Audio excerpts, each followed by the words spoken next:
Hi, welcome to Strengths Project. Today we're going to be working on skills you can develop to eventually have a really nice L hold or L sit. Before we start, I just want to mention a few of the muscle groups that you'll be primarily using. One, your stomach and core strength, and also you'll feel a lot in your triceps if you're doing your L sit properly.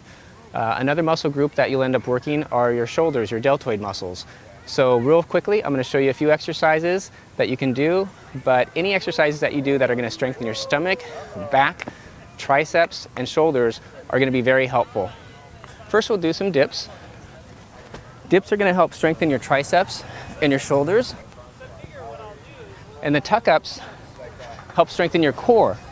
Now you'll notice when I lift, I'm going to push my hips forward in front of my hands because that engages my triceps a little bit more, and it's going to help you have the really nice open L sit position.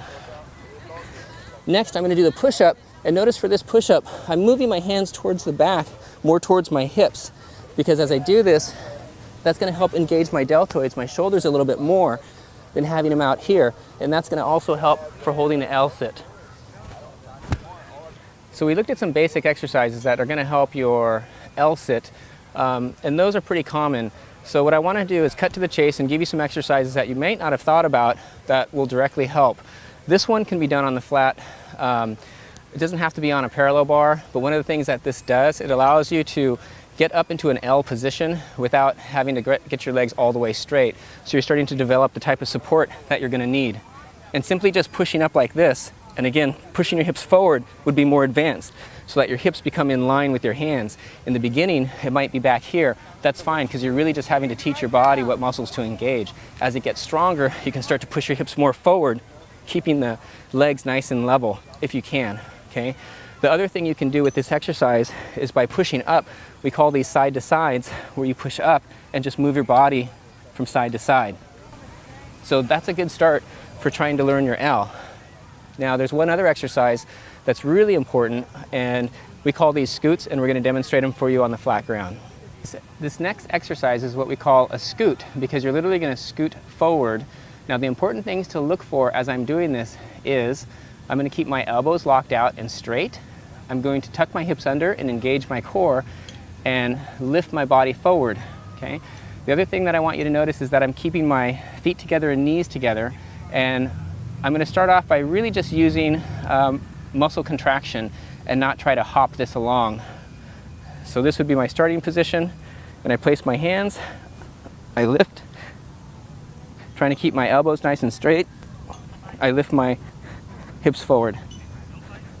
Now, you can also practice going forward, and then you should practice going backwards, and again, it's a lifting motion and a placing.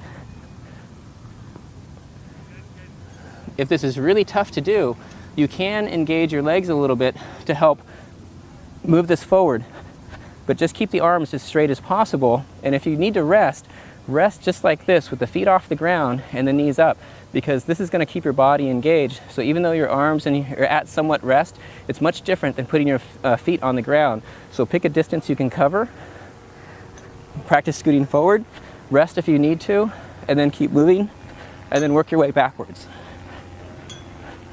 If you're finding you're dragging yourself and your shorts are coming down to your ankles, then you know you need to work on lifting a little bit more. This is a very important exercise to do because it really engages all the muscles you need to have to hold a really good L sit. So if I couldn't do any other exercise to work on the L, I would probably choose this one. Our tutorial today was a suggestion from one of our subscribers, so I want to thank you for your feedback, and that's where we get our content to help you out. I'm Sam Tribble, you're watching Strength Project. Thanks for joining us, and remember, check out Art of Spin whenever you can. We have some cool stuff up there, and we'll see you next time.